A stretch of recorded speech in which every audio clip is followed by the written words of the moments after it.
Puluhan pemuda di kota Ambon, Maluku diamankan polisi lantaran terlibat dalam balapan liar hingga dini hari. Terlihat puluhan pemuda berkendara secara ugal-ugalan di sejumlah jalanan pusat kota Ambon. Mereka mengendarai roda dua secara ugal-ugalan mengitari Jalan Patimura, Jalan Jenderal Ahmad Yani hingga ke Jalan Tulu Kabesi. Tampak pula di antara para pengendara roda dua tak menggunakan helm. Informasi selengkapnya akan disampaikan oleh rekan jurnalis kami dari Tribun Ambon. Ada Jenderal Luis yang akan melaporkannya. Silakan rekan Jenderal.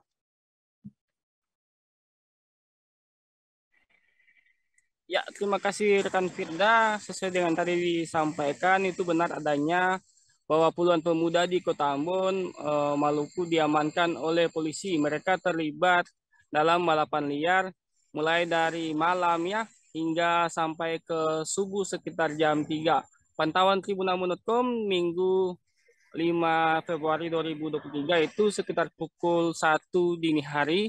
Terlihat itu puluhan pemuda berkendara secara ugal-ugalan di sejumlah jalanan pusat Kota Ambon. Mereka mengendarai roda dua itu secara ugal-ugalan, bahkan ada juga beberapa yang tidak menggunakan helm.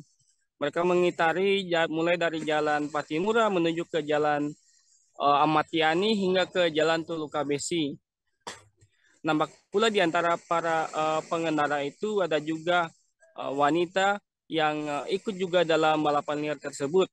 Ada Billy Mateos selaku Pasipropam Polresta Ambon mengatakan razia yang mereka lakukan malam itu dikarenakan banyaknya keluhan masyarakat. Lanjutnya kalau misalnya ada kedapatan motor itu yang terlibat balap liar itu langsung diamankan ke kantor untuk dilakukan pembinaan. Selain itu aparat juga membubarkannya kumpulan pemuda yang nongkrong sampai larut malam di setiap sisi jalanan pusat Kota Ambon. Mereka juga menghimbau untuk para pemuda itu segera pulang dan tidak terlibat dalam kegiatan-kegiatan sampai larut malam. Namun pantauan kami selepas dari bubarnya patroli polisi itu, para pengendara itu tetap berkendara secara ugal-ugalan, maka mereka balapan liar hingga pukul 4.00 WIB pada Minggu subuh. Terima kasih kembali kepada rekan Firda.